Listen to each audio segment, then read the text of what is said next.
Welcome, foolish mortals, to Count Gauntly's Horrors from the Public Domain. I am your host, Count Simon Gauntly, and each episode I'll be leading you on a journey through the history of film. Specifically, we'll be exploring that eldritch abyss known as the public domain.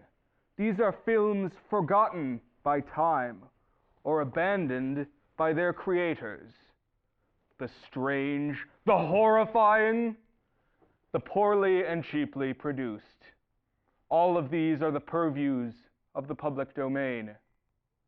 So what are we waiting for? Come, join me in my crypt. It's bigger on the inside. Come, join me.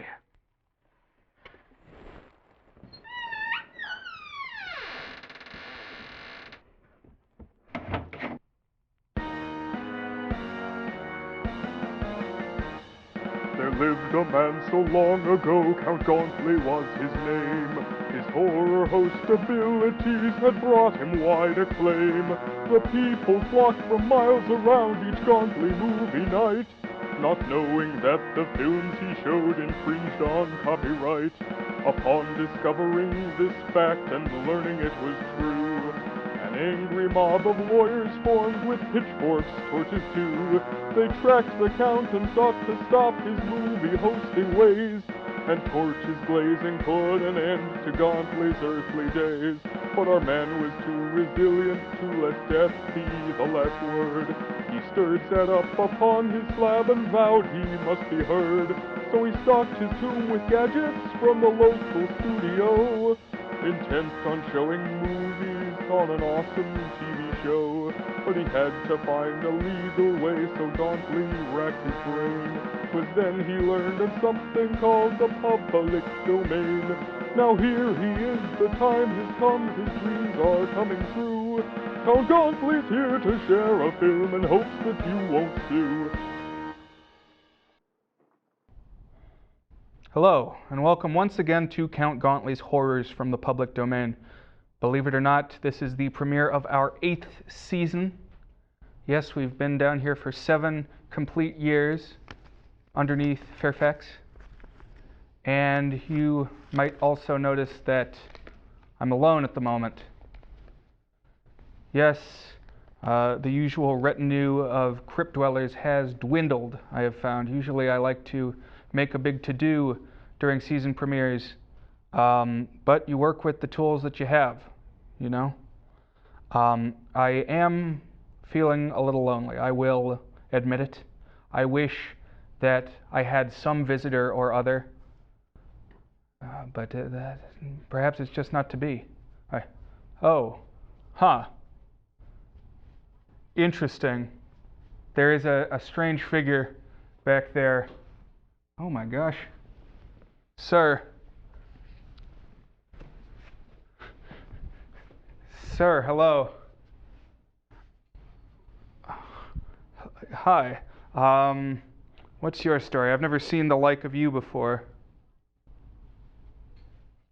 Oh wow. Let's let the cameras here in the Crypt Studio get a good look at you, sir. Let's get a nice close look on this gentleman here. Oh, very nice.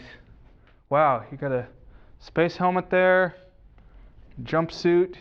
You look like you're outfitted for extraterrestrial travel, if I had to hazard a guess. Someone from out of this world. Wow. Well, you know, I think my prayers have been answered. I have been granted a visitor from beyond the stars, and I think we'll get along all right. I think we can just hang out down here and have some fun. It's good to have a friend. This is K-Crypt breaking news on a developing story. We've heard rumors of a spaceship landing. We're going inside to see if we can find anything else about it. Wait a second. I think I hear the media out there. Hey, I'm not going to risk losing my new friend to some kind of experiment or a press event, some kind of, what do they call those things? Press conferences. None of that. No scientific investigations. I'm going to keep you hidden down here. So here, duck down behind this furniture here. Yeah, go ahead. Thank you. Here, just conceal yourself. Very good. Stand by for more on this developing story. We're going down into this crypt to see if we can find out anything about it. Oh, it's the Count. Greetings, Count. Hey, hi there. Good to meet you. Have you heard about the spaceship story and the fact that it landed close to here? Did you see anything? You know, there was some odd aurora borealis out there, some rumblings, and I think we just need to head topside and check out what's going on in the graveyard up there. So, well, there's a large crater up there. Let's go and investigate. Sounds like a good starting point. So let's check it out. And meanwhile, guys, you at home can check out 1953's Phantom from Space, because I think it's going to be relevant to today's events.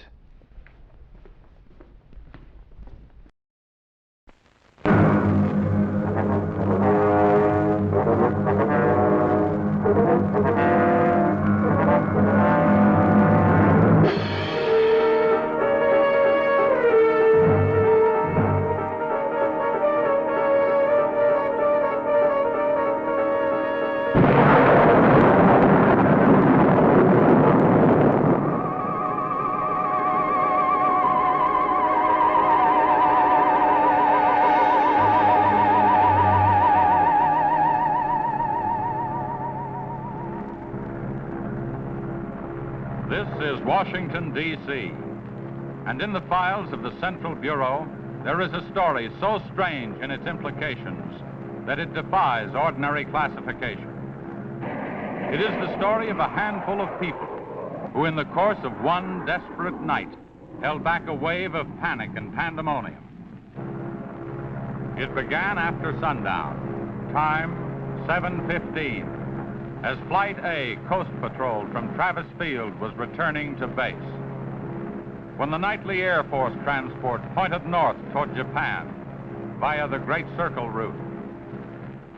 While at sea, the Navy and Coast Guard maintained their usual round-the-clock vigil. And from the equator to the Arctic, the radar network swept the skies with eyes that never sleep. Time 7:19. An unidentified object was picked up 200 miles southwest of Point Barrow, Alaska.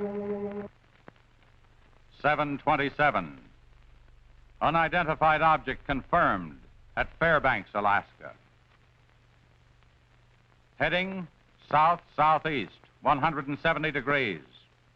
Height, 75,000 feet. Estimated speed, 5,000 miles per hour. White warning. 7:39.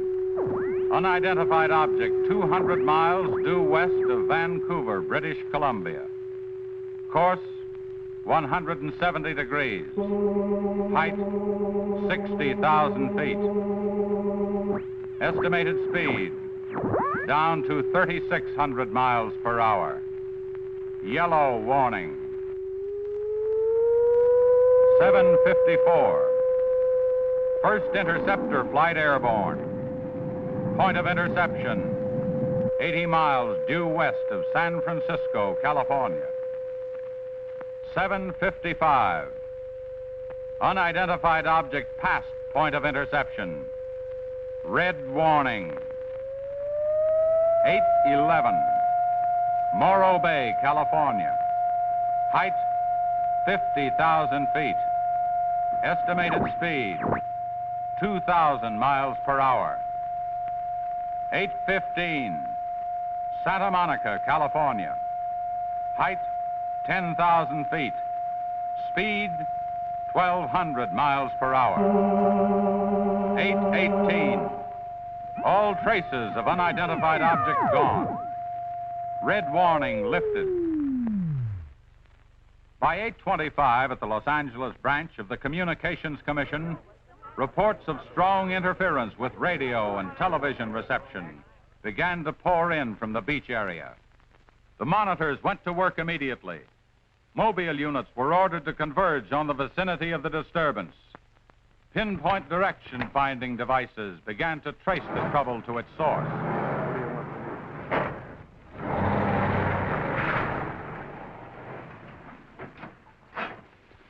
This is Mobile 1, Hazen speaking.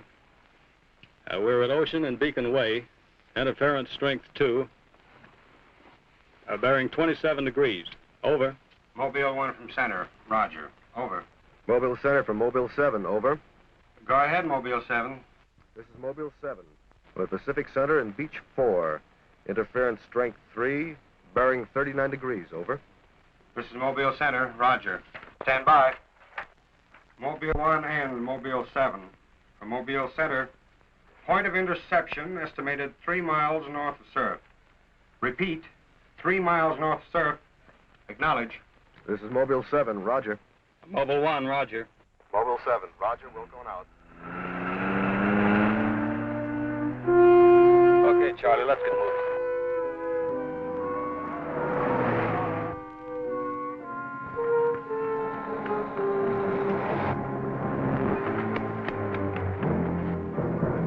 Yes, what is it? Take me to a phone quick. I need an ambulance. What's the matter?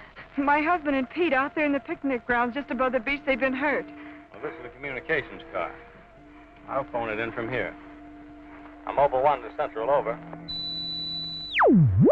Did you make that out, Charlie? Not a word. I'm Mobile 1 to Central. I can't reach you. Repeat. They must be getting us all right. I'm Mobile 1 to Central.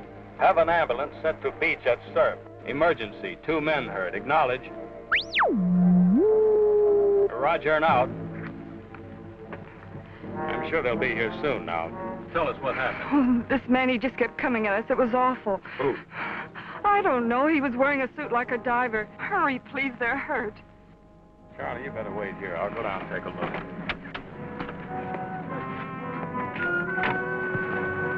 The young woman's hysteria became obvious as they reached the picnic grounds at the beach. There was no sign of the mysterious intruder, and little could be done for her husband and their friend until the ambulance arrived.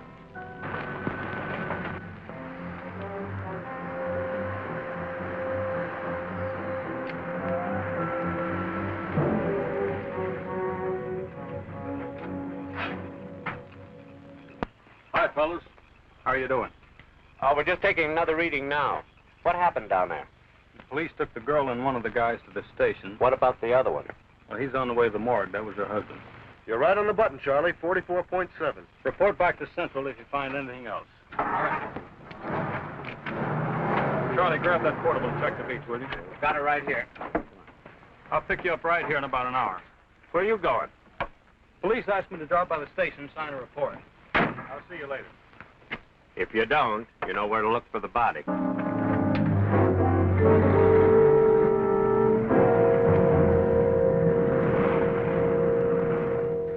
Like I said, we were just starting to eat when we heard something tracking through the sand toward us.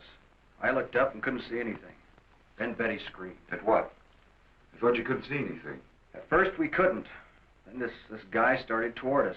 What kind of a guy? How should I know? He was wearing some kind of a helmet over his head. He could have been a deep-sea diver or anything. All right. After you saw this diver, what happened? Well, we jumped up. Ed, that was Betty's husband, yelled at him to stop, but he just kept coming. I never saw anything like it. He didn't say anything. He just kept moving in. Then you say he attacked you. Well, we didn't give him a chance. Ed grabbed a piece of wood and took a swing at him. That didn't stop him. He caught the end.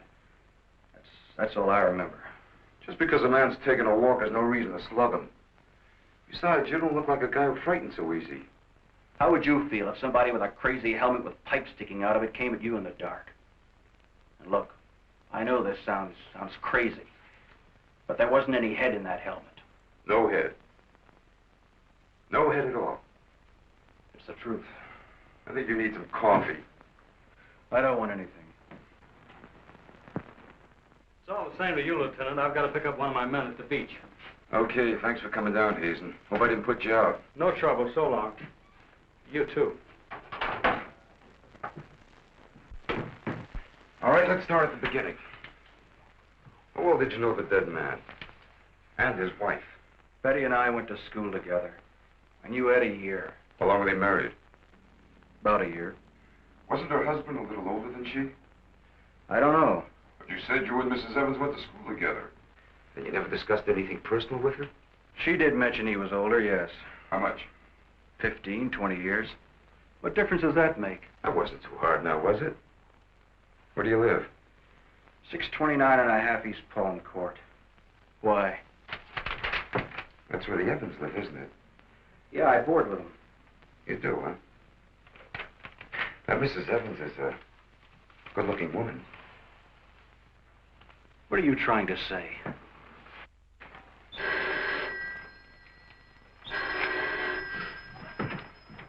Lieutenant Bowers. Where? Yeah, I got it. I'll leave right away. Keep it on a murder. Near the beach. Keep an eye on this guy until I get back. What do you mean? You'll stay right where you are. At least until Mrs. Evans feels well enough to talk. What do you want from her? Oh, I just want to see if your story checks with hers. After all, you went to school together, remember?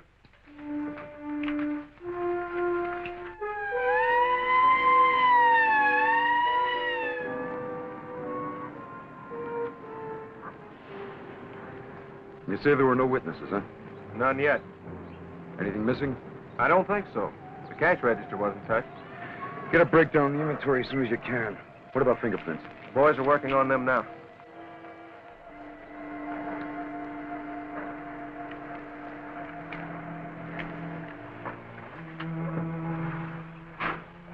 Sorry I'm late.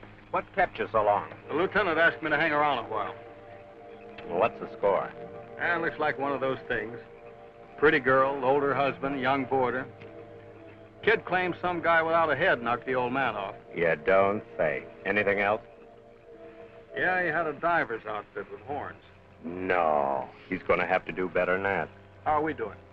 I took a reading about 10 minutes ago. The radiation is going out with the tide. What about the radio phone? It's working fine again. I just got a call from Central. They said Mobile 7 picked up some new trouble northeast of here. Here we go again. Hop in.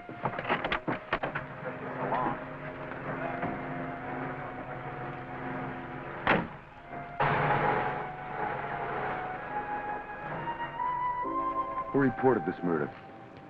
There he is there. He lives next door. His name's George Nelson. Hey, Mr. Nelson. Yes, sir. Come here, will you? I'm Lieutenant Bowers, homicide. You found this body? That's right. He must have just locked up for the night when this happened. How do you know that? Well, he usually does around this time. What were you doing here? I was sitting home watching the fights on TV, and all of a sudden the thing started acting up. What has that got to do with it? Well, you don't know the set. You know, it wouldn't work at all when I came home to supper. Then all of a sudden it cleared up fine. So I thought, well, I'll get set to look at the fights again, and all of a sudden out it goes again. So I thought maybe the battery station down here was overcharging the circuit, and so I came down to take a look, that's all. Hey, don't you ever quit work? What's up this time? Another murder? What are you doing here, Hazen? Same as before. Still trying to track down that signal interference. Hey, does that stuff work on TV, too? Well, it has been for hours. What'd I tell you? What's the matter? Seems to set one on the blink. Well, at least we know we're on the right track. How'd you make out with that boarder? You're still sticking to a story. The guy had no head. Well, I'll be seeing you. So long. Right. Watch out. Hey.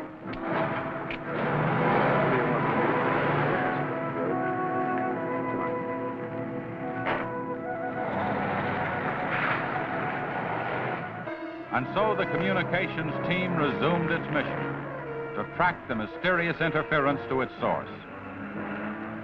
Via accurate readings taken at regular intervals by stationary and mobile units, it was determined that the disturbance was moving in a northeasterly direction. By 10:34, Mobile Center had pinpointed the disturbance at the edge of the Huntington oil fields. Units 1 and 7 were instructed to close in.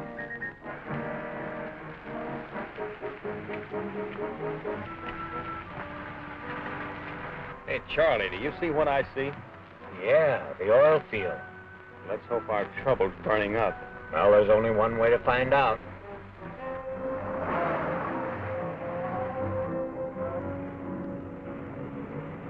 Look, Sarge, 2 murders and an explosion in one precinct is big news. Now, come on, you can't pin it all on the young boarder. Or can you? Very funny. Yeah? I'm Hazen of the Communications Commission. Oh, the lieutenant's waiting for you. Thank you. Where's the wheel? You heard the man, Communications Commission. Tom, does this kind of interference happen very often? Never anything like this. It's on the move all the time. I mean, some ham with a transmitter in the car. It's not a transmitter. We don't get a definite disturbance, just interference. Then you have no idea of what it is, huh? Not yet. How are you making out? Not so good. You were here when I questioned that boy about the murder at the beach. Did you get anything more out of it? Yeah. Come on with me. You might want to see this.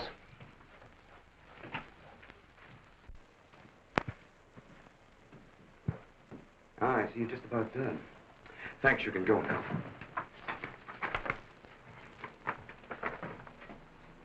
Are you sure this is what the man looks like? What do you say, Betty? Well, just about, only I think the tubes were a little lower down. And you still insist there was no head inside the helmet? I'm positive there wasn't. What about you? Well, it was dark. I couldn't swear to it. Thanks, that'll be all. You mean we can go now? Yeah, for the time being. Just stick close to home. I may want to see you again tomorrow. We'll be there. Come on, Betty. Kind of changed your mind about those two, haven't you? Yeah, I guess I have. Hey, look, bring in the old man, will you? Don't tell me you believe this story about this whatever it is. I know, it sounds as phony as it ever did. But, oh, sit down, will you, please? You're the watchman at the Huntington oil fields? Oh, yes, sir. I've been with the company for over 22 years, sir. Yeah. Will you tell Mr. Hazen here exactly what happened? Well, sir, like I said before, I was just closing the gate for the night when I saw this fella coming up. I was never so scared in my life. Yes, go on. Well, it wasn't the man so much as the suit he was wearing. Well, he wouldn't stop when I hollered at him. He just pushed his way right in there through the gate and walked right up to the tank. Now, you carry a gun? Did you try to stop him? Oh, well, he was much too close to the tank. I was afraid to shoot. So I thought I might call for help. And just as I got to the shack, the tank blew up. Oh, you should see the sight. Yeah, sir, can you give us a description of this man? How would you say he was dressed? Well, sir, like I said before, he wore a sort of pliers, not outfit, with a helmet attached to it. How tall was he? Oh, he was a giant of a man. And he had tubes sticking out of that thing, that helmet he wore. Can you tell us what his face looked like? Huh. Well, sir, though he got pretty close to me, I could swear the man had no face. Now, if you saw this man again, would you recognize him? I mean by his outfit. Oh, I'll never forget that sight if I live to be 100, sir. Would you say this is the man? Wait, sure, that's him. Thank you very much. You may go now. All right, sir. Thank you. Well, Hazen, what do you say now? Beats me. The descriptions check all right. This could be some kind of flying suit. High altitude equipment. Yeah, that's what I've been thinking. Well, how do you explain that stuff about the missing head? No, we can discount that. These people were frightened. It's night. Nobody really took a close look at it. I guess you're right. But whoever he is, that outfit doesn't look like one of ours. Of course, he could have been dropped by parachute. You mean sabotage? I think we better wire a report to Washington, see what they say. You can use our teletype. I'll tip off the LA police to be on the lookout for something unusual. Hey, wait a minute. What about the press? Oh, I don't think they know too much now. We better keep it that way for a while at least, till we find out whether our friend is still around here. Well, if he is, I think we can find him for you. My hunch is that he's carrying something around that's causing all this disturbance, whether he knows it or not.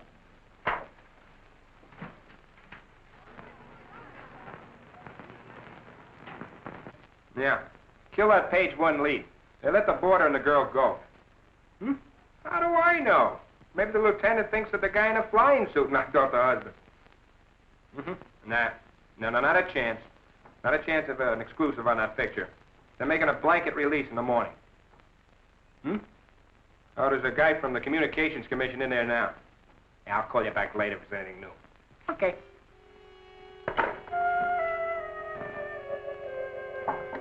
Come in. Sorry to interrupt you, Lieutenant. Yeah, what is it, Jim?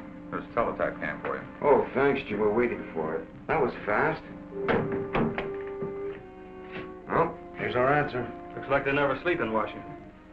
Says to contact a Major Andrews, care of Dr. Wyatt, director of the Griffith Institute.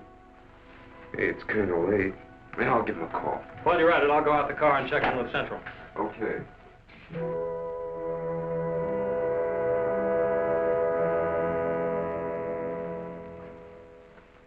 Well, that's the story up till now. We got in touch with Washington. They told us to contact you here. Very interesting. What do you think, Doctor? When I see something like this, I understand why you gentlemen might have thought sabotage was involved. Lieutenant, are you sure there were no traces of this saboteur, this X-man, found after the explosion in the oil field? Fire department went over every inch of the area. Didn't come up with a thing. Well, then there's a strong possibility that he might have perished in the explosion itself. I doubt that. We're pretty well convinced this man is carrying something that's responsible for all the signal interference.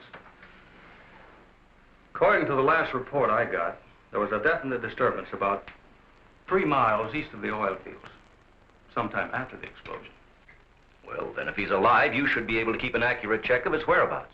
Not that easy. As a matter of fact, we lost contact about 3/4 of an hour ago. Maybe he realized you were trailing him and got rid of whatever he had that was causing the disturbance. In that case, there's nothing much my department can do to help you. I guess it's up to us. Unless you have some suggestions. Well, let me think out loud for a minute. It might just be that what we've been talking about so far, and this phantom, as we'll call him, ties in with what the doctor and I have been discussing. That is very possible. I don't know whether you know it or not, but somewhere around 7:30 this evening, our radar networks picked up an unidentified object off Point Barrow, Alaska. They traced it clear down to Santa Monica before they lost it. Santa Monica? That's where we first picked up our radio interference. Yeah, right at the scene of the murder. Well, then, if all these things tally up, we've got some idea of how our man got here. You mean that he came in some plane? In that case, somebody would have seen it land and take off again. Or did it crash? No. No, we don't think it was a plane. No rocket or jet that has been built so far can attain the speeds of 5,000 miles an hour, particularly for such a great distance. And maybe we're on the wrong track altogether. Couldn't your unidentified object have been a meteor? They travel at a terrific speed. Yes, fast enough for most of them to burn themselves out the moment they hit the Earth's atmosphere. And did it occur to you that meteors are not very likely to travel horizontally, all the way from the North Pole to California? If it wasn't a meteor, or a flying missile of some type, how do you figure this phantom ties in? We're not sure that he does. I don't care what you say, but it doesn't make sense to me. Anybody trained in sabotage would stay undercover. This guy's walking around in a monkey suit, killing people. Excuse me, Dr. Wyatt. Is there a Lieutenant Bowers in here? Oh, yes. What is it, miss? There's a Mr. Wakeman from the Chronicle here to see you. Wakeman here? And what does he want? Well, there's only one way to find out. Before you go, Lieutenant, I don't believe you have met my assistant, Barbara Randall. Well, hello. Hello. It's Mrs. Randall, Lieutenant. I'll be right back. Barbara, you know the Major? Of course. And this is Mr. Hayden of the Communications Commission. How do you do? Well, I see you are working a little later tonight than usual. Yes, my husband's teaching a late class, and he won't be able to pick me up for a while. Besides, I had some work to do in the lab. Well, at least you'll have lots of company. All right. So I shouldn't have come up here. But I gotta get your angle on this Beach murder. And your whole department is shut up. Look, Wakeman, will you stop bothering me? There's nothing to say. If you got an exclusive story from that Evans Damon or Board, then you know as much as I do. Yeah, but that still doesn't explain anything about the guy without a head. Come on. Who is it? Your guess is as good as mine. You mean you let those 2 kids go without knowing that? I don't buy it. Well, I did. Well, then you must have an awful good reason. I bet you're trying to tie it in with that other murder. All right, Lieutenant. Don't tell me. I'll get my story somehow. Oh, if you want to know how things turn out, read the Chronicle in the morning. That's right. Now get in touch with Charlie in Mobile 1 and have him call for me here. Okay, honey. Well, did you come up with anything? No, we're just briefing Barbara here. It's just amazing the way you've been able to put these things together. Don't kid yourself, Mrs. Randall. It seems the press knows as much about it as we do. Well, let's hope they don't come to the same conclusions. A few lurid headlines, and every fool in the country will be seeing phantoms in spacesuits and men from Mars all over the place. Yes, I can imagine. And mass hysteria is difficult to check once it gets started. That's why we've got to move fast. Well, from the looks of things, I guess it's up to me. I'll be in touch with you as soon as I hear anything. See you. By 12:30 a.m., the dragnet was in operation. Mobile units patrolled the streets and countryside. They covered an area 35 miles square. Special and sensitive equipment was prepared for action. Everyone on the job was ready to move on the first signal from the Communications Commission. Monitor Corona to Mobile Center, strength 4, brickyard at 160th, moving toward oil fields. Contact your units. Over and out. Units 1 and 7 from Mobile Center. Units 1 and 7 from Mobile Center. Strength 4, interference at 160th in the oil field. Moving due east. Close in. Repeating, strength 4, interference at 160th in the oil field. Close in.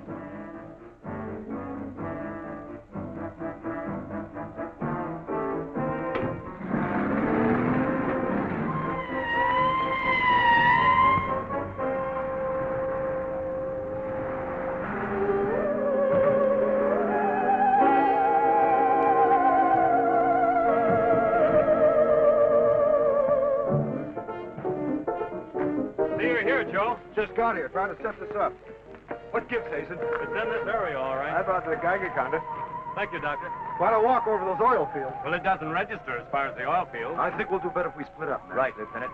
You two go that way. Lieutenant, out here. Vince. Joe, you follow him. Come on, Doctor. And you? Oh, forget it.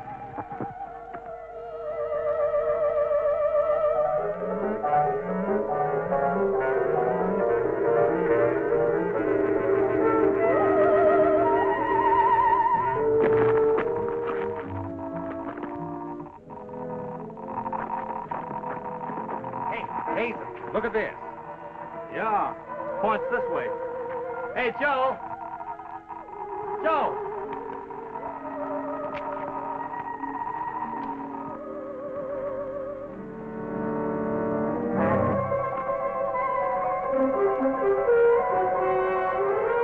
Hazen!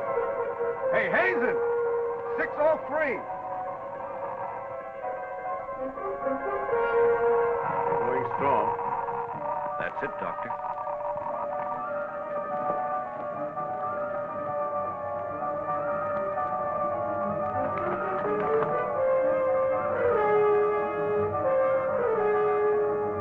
It's leading this way. Come on.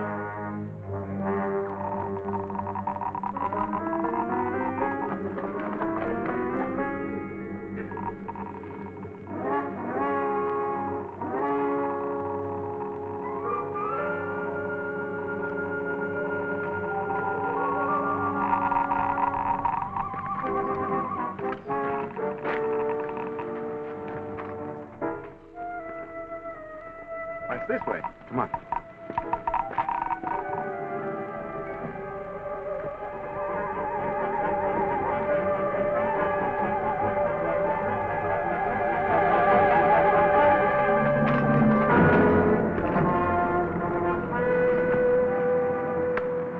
Come on.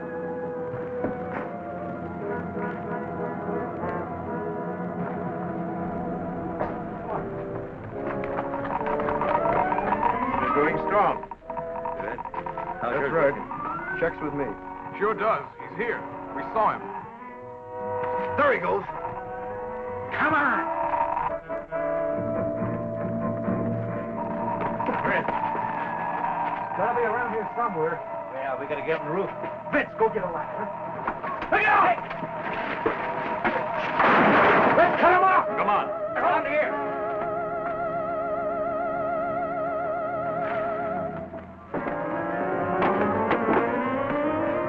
Anybody see him?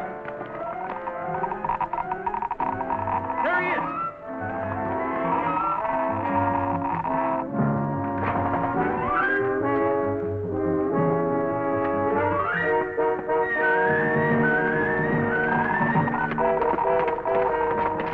Got him now. We'll give you 10 seconds to come out of there, starting now. 1, 2, 3, 4, 5, 6, 7, 8, 9, 10. We're going in. Help you guys cover the door. Come on.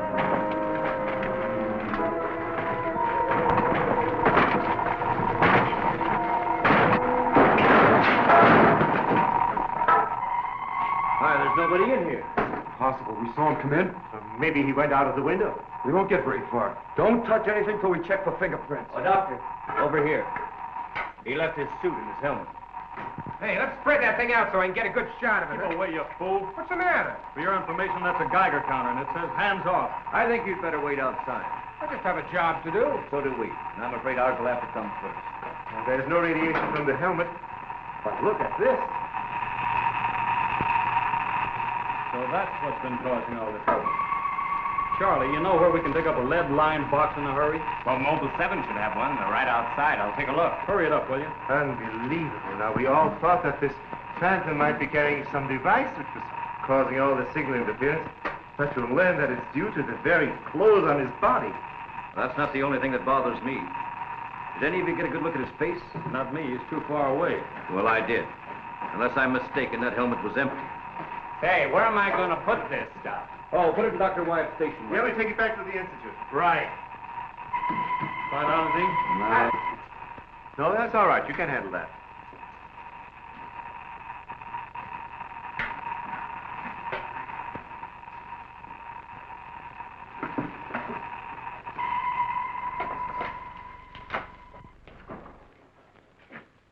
Any luck?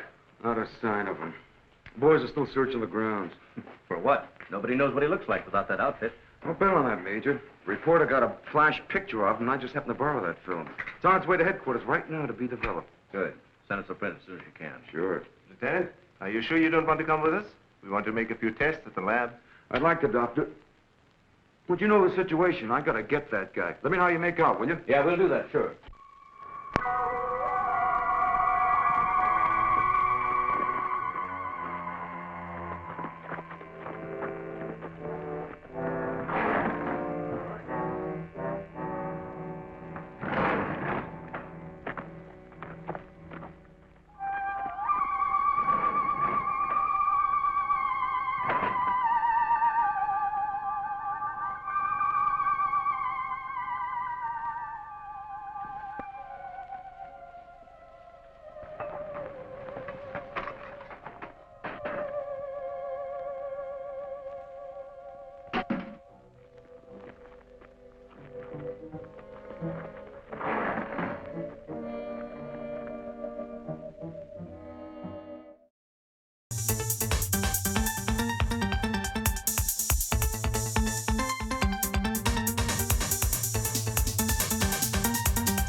Hey, I threw that reporter off the scent.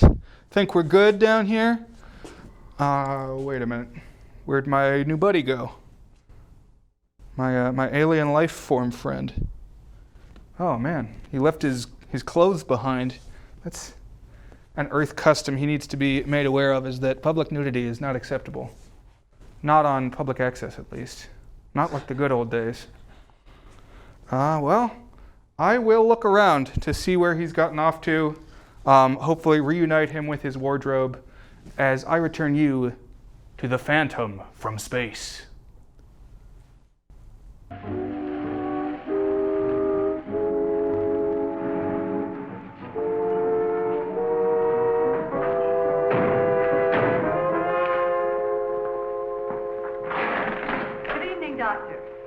We were just on our way home and we saw you drive in. Good evening, Barbara. Hello, Bill. I see we got here just in time. Anything new?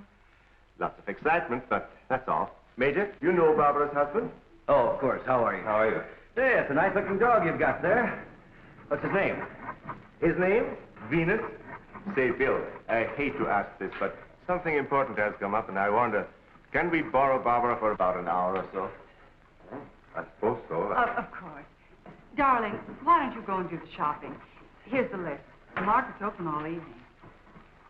I may as well. See you later, darling. I'll take the dog and tie her up. Thank you, Bill. Good night. Good night. I'll give you a hand with it. Oh, thanks, Doc. Easy now. Look out for your fingers.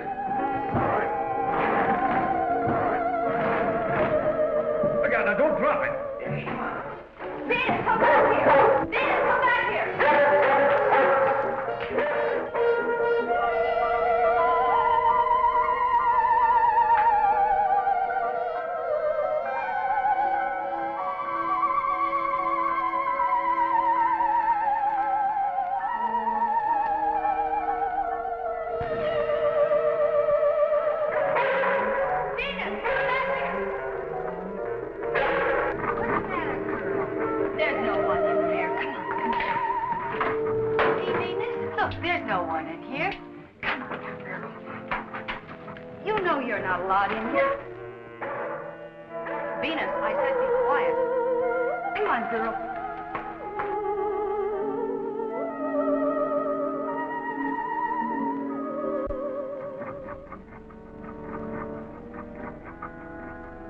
Now you stay right here, Venus, and I don't want to hear one sound out of you.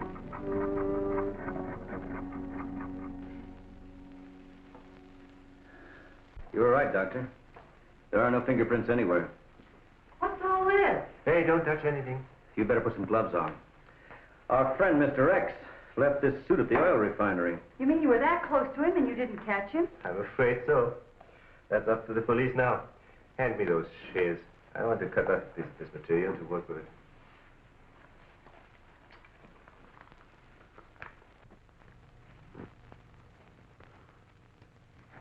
Say, you better have those sharpened. But I just bought them.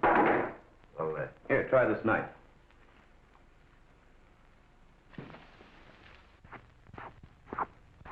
That still won't cut.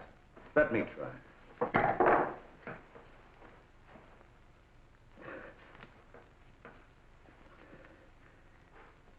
This stuff is tougher than nylon. Why don't I try it over a Bunsen burner?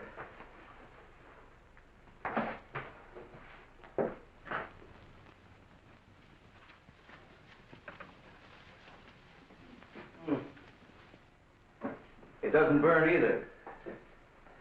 Let's take a look at it under the microscope. Look, it's magnetic. Magnetic? Here, Radioactive. And apparently indestructible. Thank you.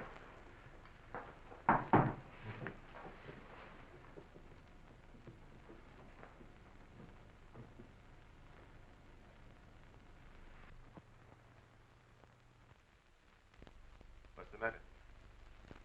You tell me. Take a look at that weed.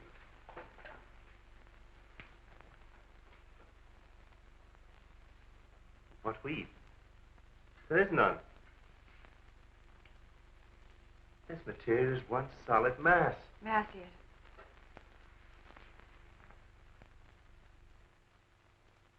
Why, you're right. It must be some sort of plastic. No. I'd say it's a metallic substance of some kind. Well, I've seen a lot of interesting alloys, but never anything like this. Let's try an acid test. All right. Go ahead. Careful now. We'll only take a drop or two. It repels acid like a raincoat repels water. Why, there's no reaction. Well, Major, this looks as though we were going to be here for a long time.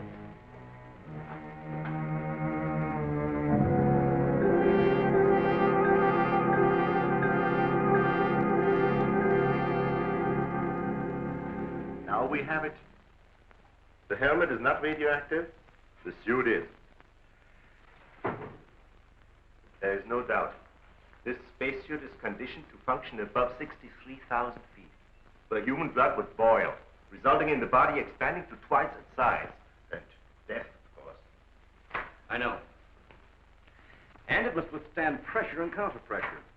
Also, it must be so supercharged it can function in thin atmosphere. Now, let's see what it is that is left in this breathing apparatus. Well, how are you doing? The gas from the helmet tank breaks down to 11% methane. Ordinary marsh gas? What's the rest of the formula? Oh, that's where I'm stuck. I can't figure it out. It just doesn't respond to any of the usual tests. Well, how could anyone exist on that combination of gases? You and I couldn't. But apparently someone can.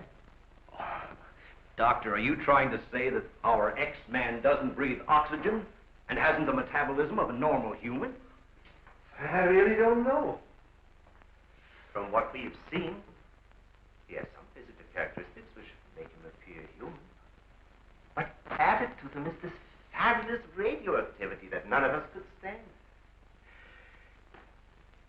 I am puzzled.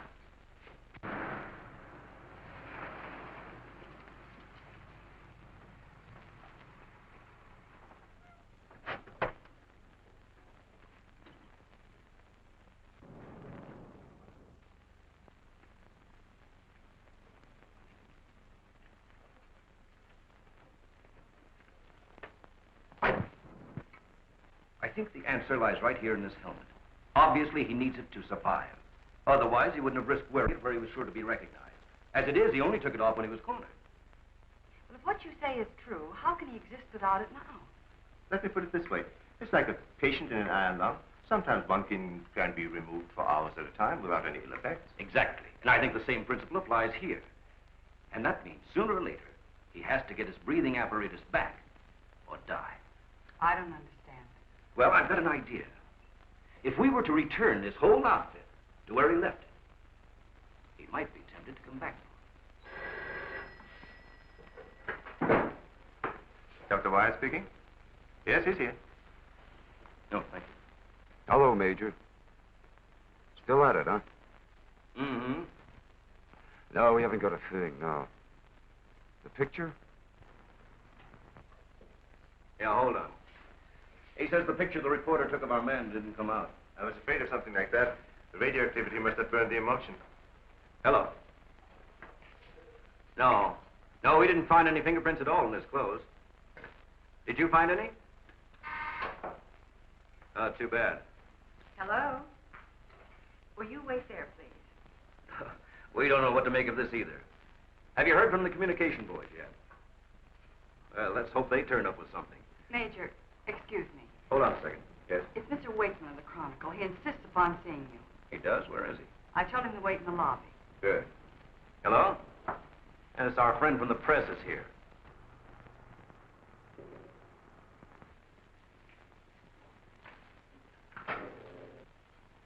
Don't worry, I wouldn't dare let anyone in on anything. At least not till we get something concrete. Right. All right, I'll see you later. Well, I guess I'd better see this newspaper man. Want to come along, Doctor? I think I will.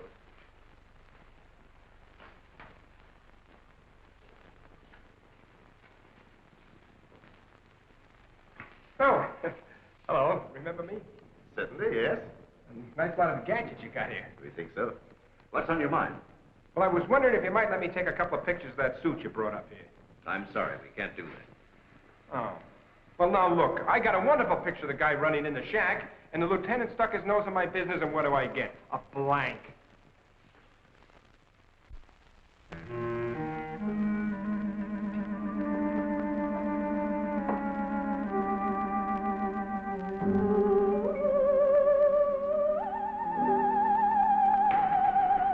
that you, Doctor?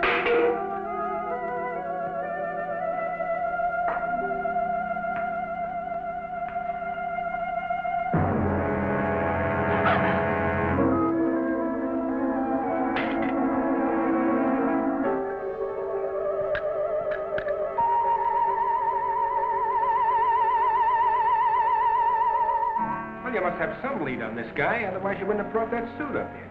Well, let's just say we were curious.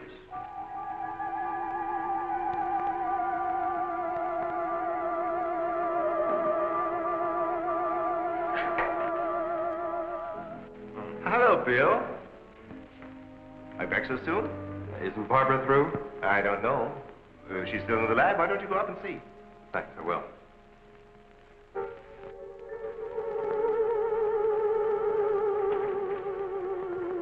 Barbara? Barbara, are you in there? Bill, listen to me. I'm not alone. Someone is in here with me. I can't see him. He locked the door and has the key. I'll break the door down. No, Bill, don't, please. You better get help. You mean I've come all the way up here for nothing? I'm afraid so. Good night. Yes. Good night, Mr. Wakeman.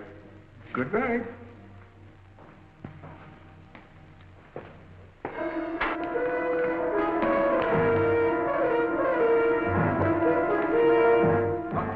Major, come quick. What's the matter? What's the matter? Where's Barbara? In the lab. The door's locked and there's someone in there with her.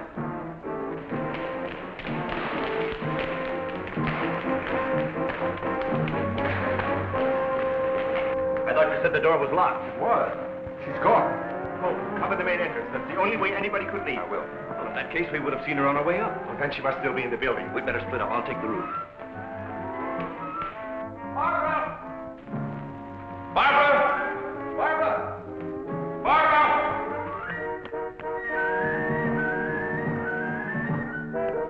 Barbara! Barbara! Where are you? Barbara!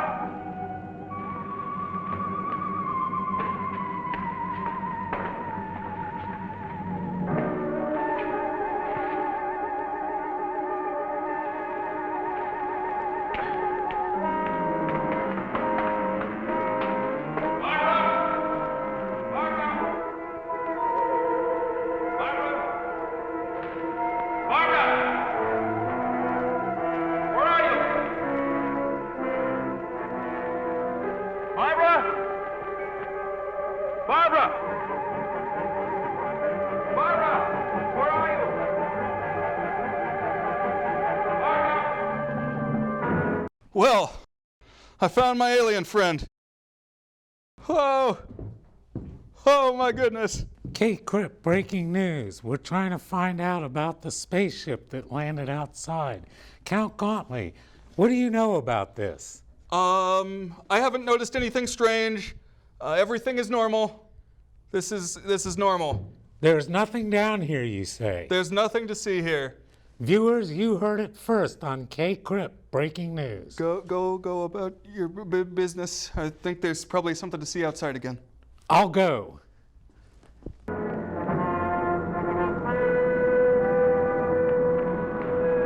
sign of her? Not yet. She must be around here someplace. Now, you stay here. Watch the main entrance. And I'll check the basement. All right.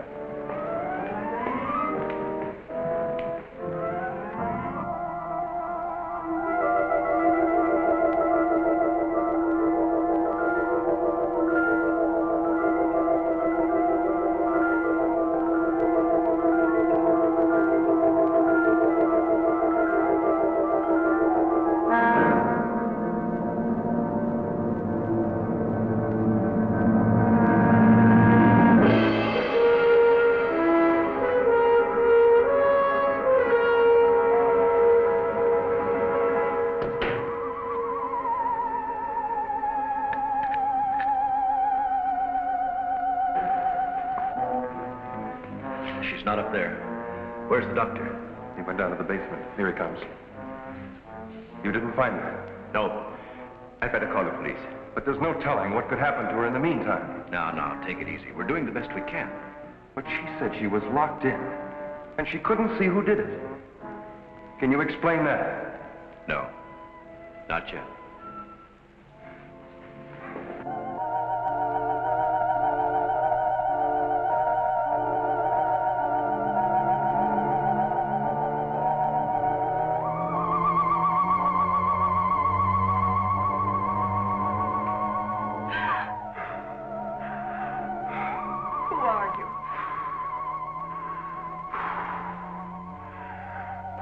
Don't come near me.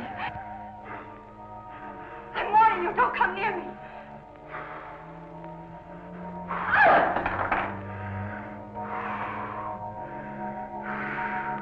Don't!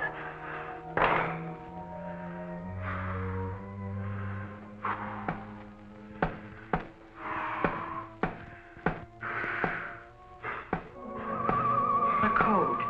I don't understand.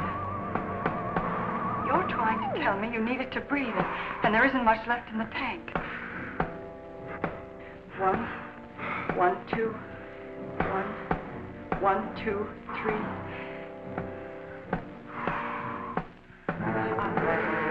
I'll write it down.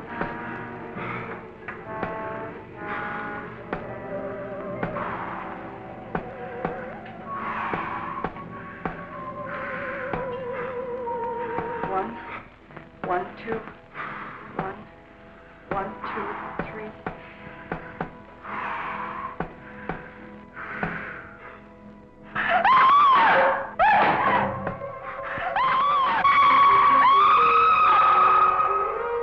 In the lab.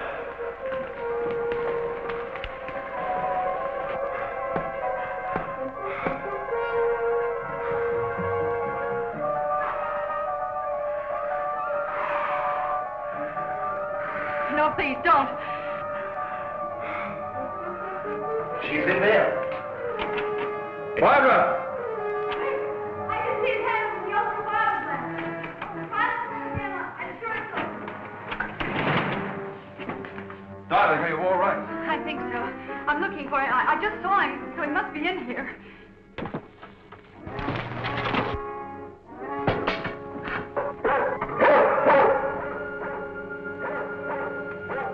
Steady feet to the ground. He would be killed. I'd better go.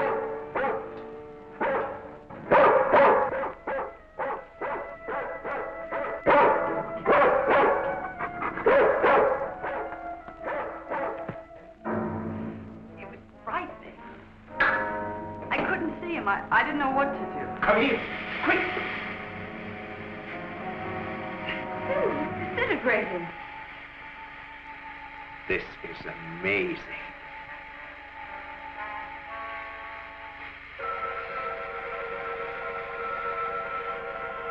So you'll see that our taciturn, tight-lipped alien friend has put his helmet back on.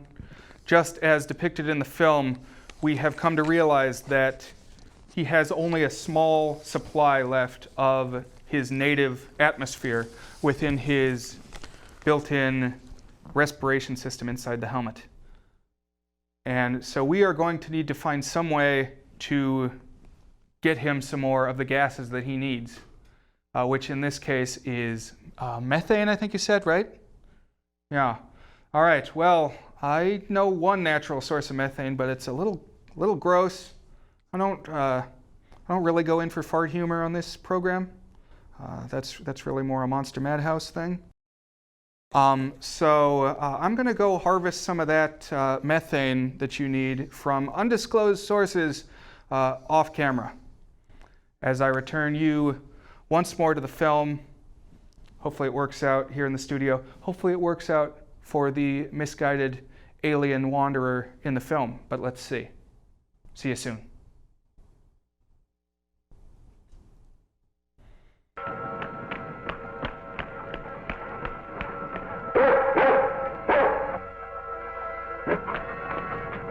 Now, quiet down, Venus. Quiet down.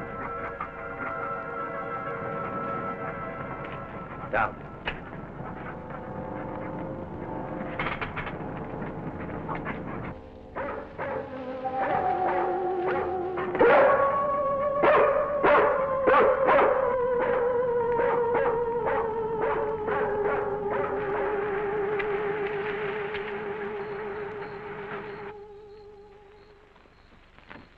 Mobile Center for Mobile 1, come in, please.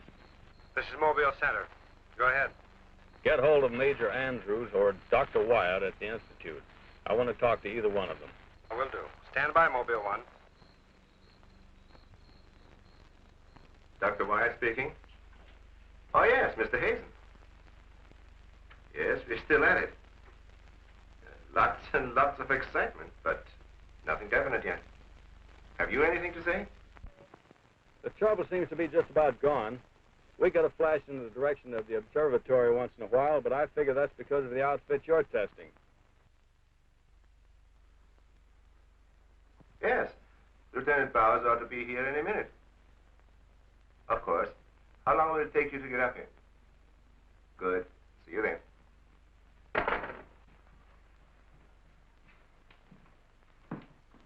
Thank you, gentlemen. Put it down here, please. Barbara, bring that cord in over there. Now you're going to see. I have to resort to ultraviolet light in order to show you what little there is left of the spacesuit. As you can see, it has reduced itself to this liquid, and it is in an evaporating stage. The helmet is in the lab and still intact.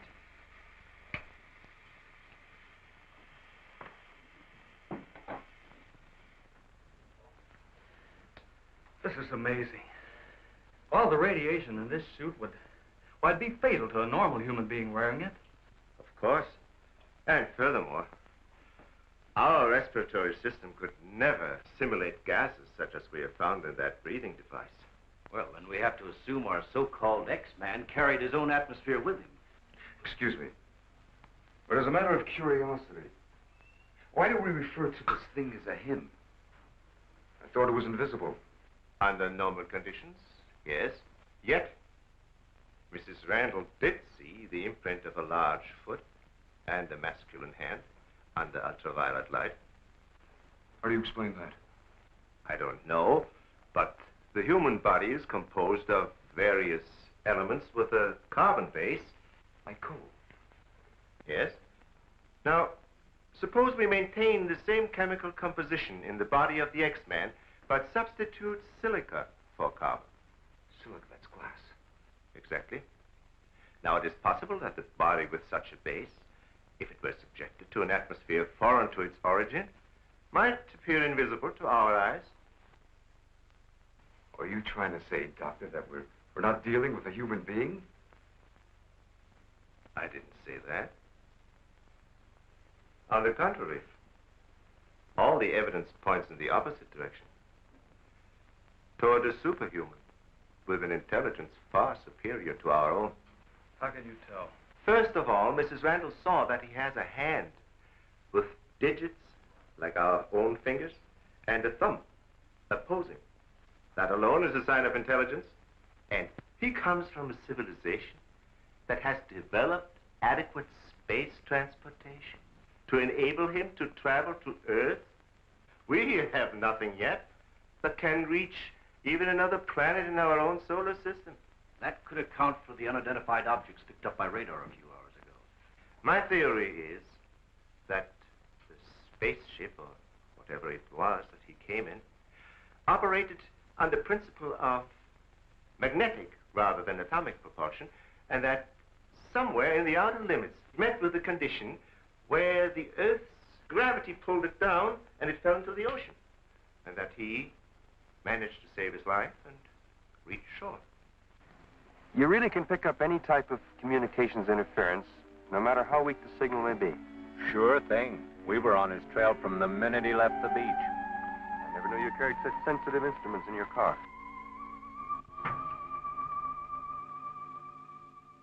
What you told us is very interesting, Doctor. But I've got to make an official report to headquarters. Are you willing to be quoted that the criminal we're after is a creature from another world? All I can say is, we know that our Earth is not the only planet capable of sustaining life in one form or another. You can quote that. Well, I've got to go by some footprints in a hand. That isn't much. No fingerprints, no description, no nothing. And we're after a killer.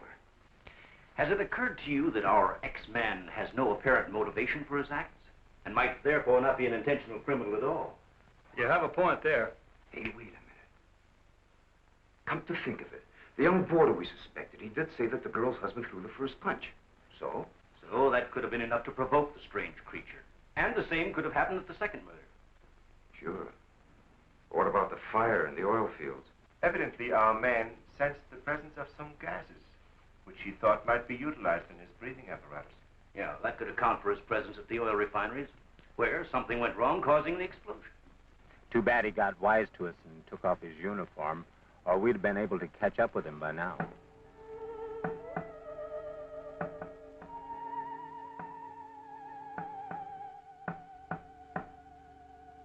No, he didn't utter a word.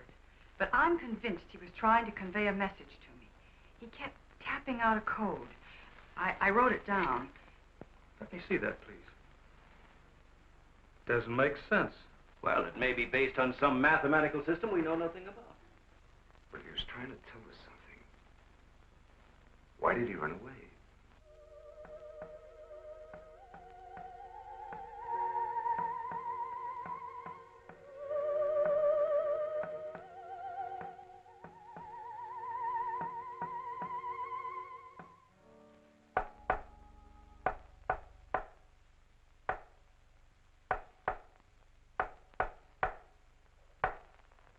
What do you think of that? Hell, Hazen must be crazy sending out stuff like that. I guess so. Why don't you try and get a hold of him? Yeah. Mobile 1 from Mobile Center. Come in, please. Mobile 1 from Mobile Center. Come in, please. Mobile 1 from Mobile Center. Come in, please. Hey, that's Central calling.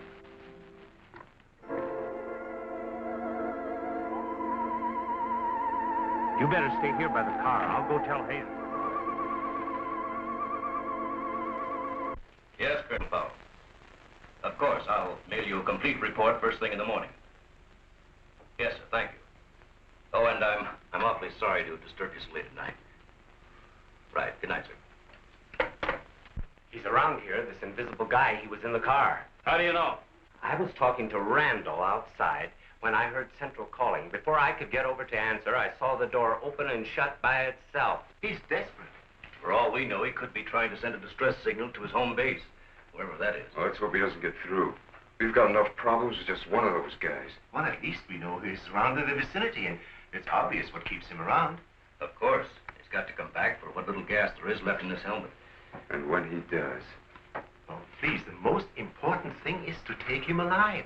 If we can only make each other understand, there's no telling how much science can profit. I'll go along with that, Doctor.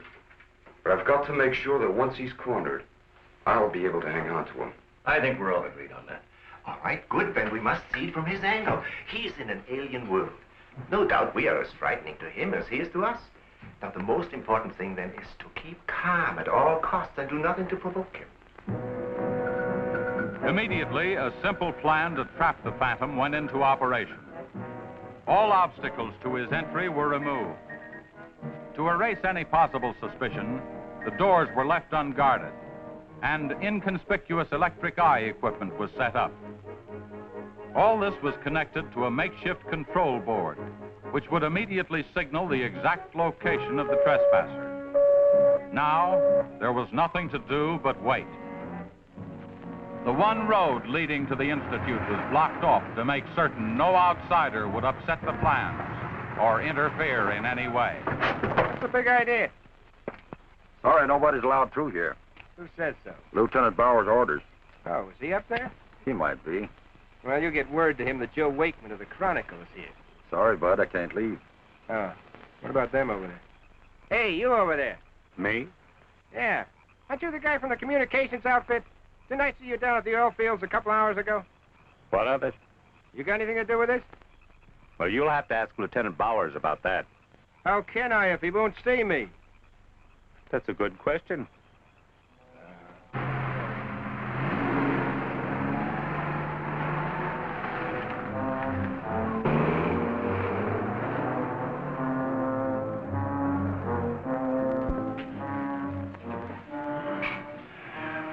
Well, it's 3:45.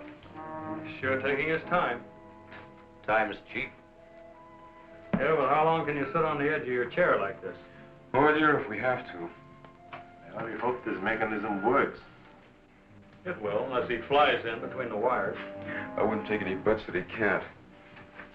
Well, if everything else fails, we still have Venus here to help us. You know, I'm certain she sensed his presence before. That's why she carried on so.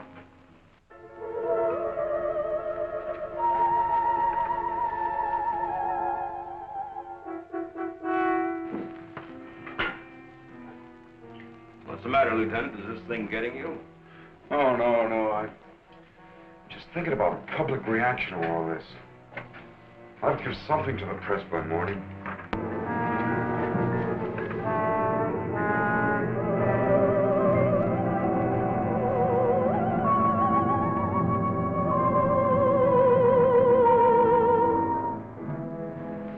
You know, ever since I was a kid, I wanted to be a pilot. Then after I got my wings and had 75 missions, I thought I'd seen everything. Now, after all this, I know I haven't seen anything. He's here. The back entrance. Let's cut him off. Remember, now, take it easy. Don't crash.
Trying to do? Well, it's the reporter. Yeah, it sure is.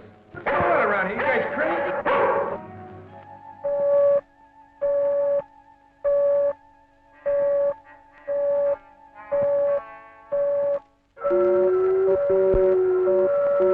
How'd you get in here? Oh, that don't make any difference. Come on, what's up? What's going on?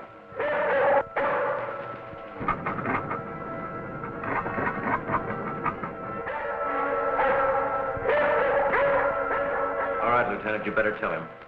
I'll reset the wires.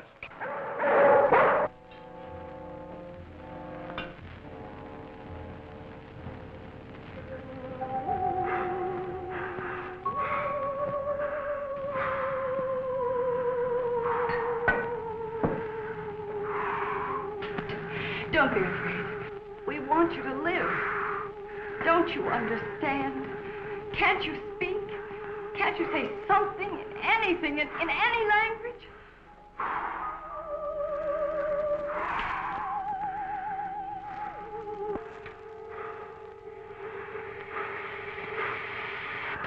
Listen, everybody.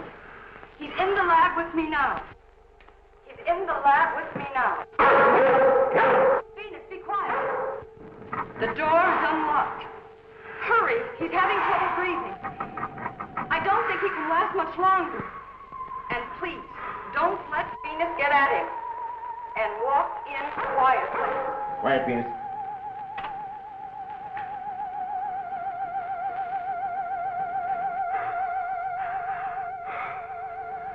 It's unbelievable.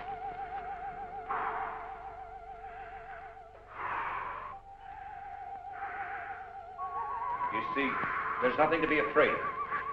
Nobody wants to hurt you. I've tried to reason with him. I feel he understands, but he can't speak. Wait a minute, I'll try his code. I think I remember it right.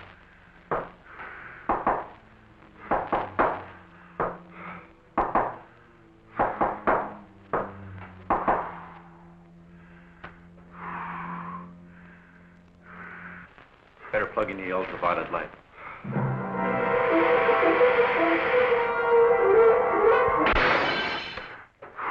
Oh, you scared him.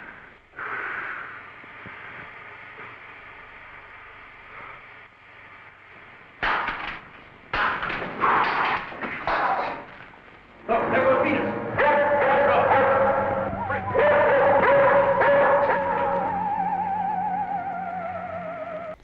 All right, well, I have harvested a little bit of methane, like I said, from undisclosed sources. I am not going to take a big whiff of that, but I'm going to pass it here to my alien friend in need. So pop that open, try to get that into your tubes there a little bit. There, All right, good. It seems to be gradually reviving him, but... K Crypt, Evening News. We seem to have found the alien. Here he is. Oh, down no. in the crypt. What can you say? Oh my gosh, what have you done? He needed that stuff to stay alive. I'm only one man. I can only produce so much methane. Oh no. Oh goodness. Oh wow. Well, remember that special they did back in 1995, Alien Autopsy? You want a story?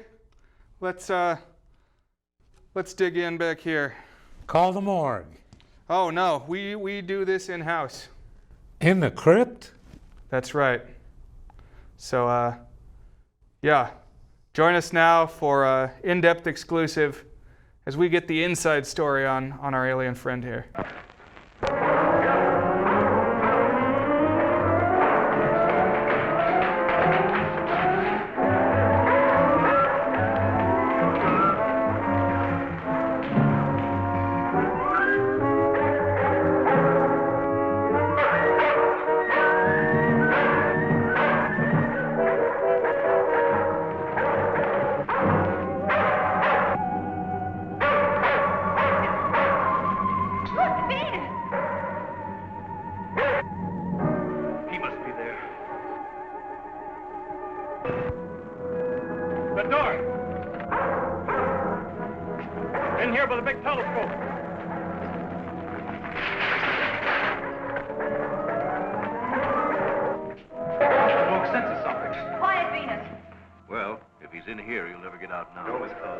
This is what I've been waiting for.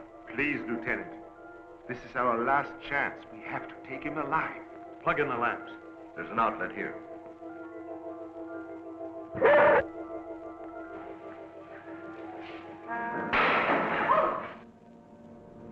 He must be up there.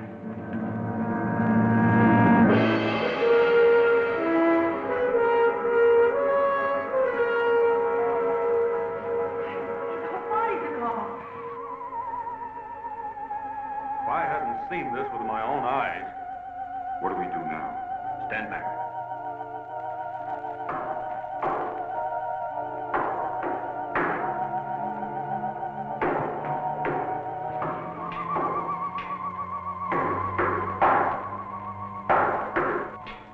Amazing. This code again. Look. He's trying to speak, but no sound is coming out of his mouth.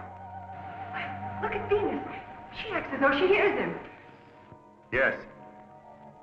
Dog can hear sounds that we can. His voice must be beyond the range of the human ear. Maybe he's screaming. He's suffocating. The glow, it's almost gone.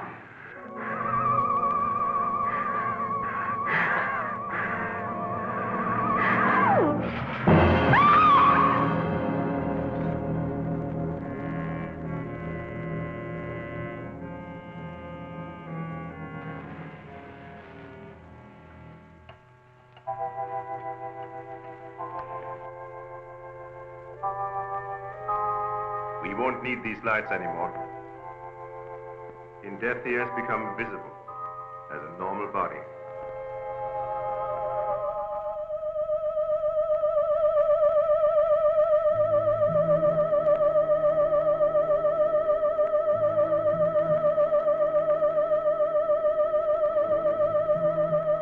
Look.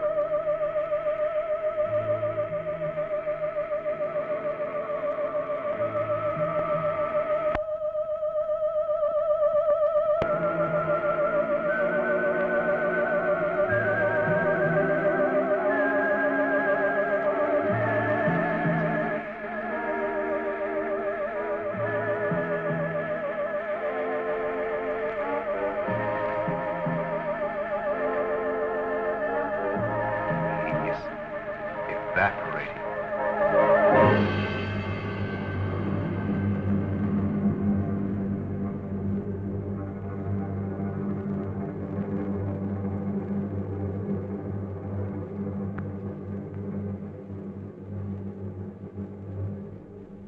So he came here, wherever from, and And right before our eyes, his body went through the final phases of life.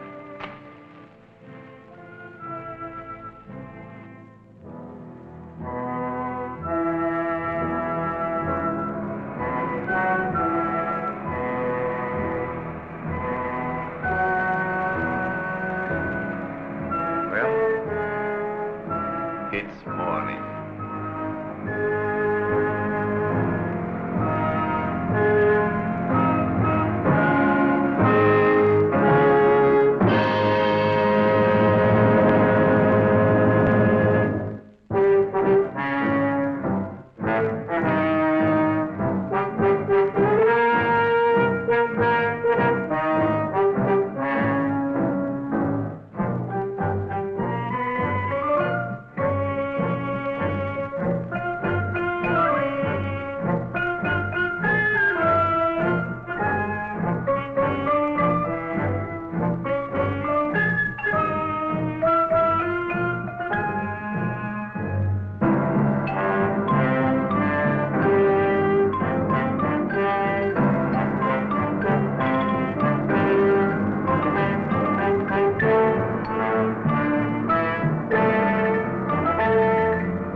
So you'll see if you shine your light beams on the body here, I think we'll discover that just like in the movie, a strange transformation starts to take place. You see the beams that we've shown on him, just like in the movie, they've restored his body to visibility. Unfortunately, they have not restored him to life. So, notice the strange vapor rising off him as he evaporates. Just get a real close, in-depth scoop there. I bet you haven't seen this before, have you, Mr. Reporter? Never before. Look at that, viewers. Wow. Completely alien. It's a sad day, a grim goodbye to him, as well as to you, viewers. And we say, as always, pleasant nightmares. Welcome to Season 8. Join us next time. Bye.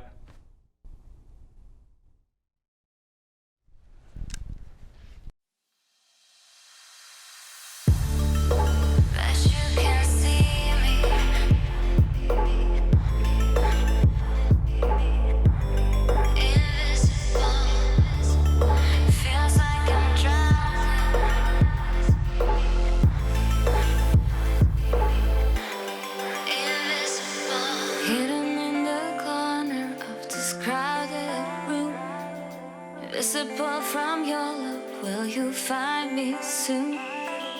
Trapped in the darkness, lost in the night, so far away, out of sight. Discover and release my love somehow. My questions need your answer, give them to me now. Pain inside is way too much, just want to hold you and feel your touch.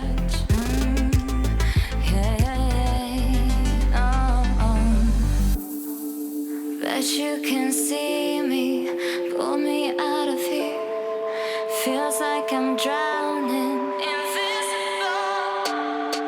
'Cause you can see me in the shadows of night.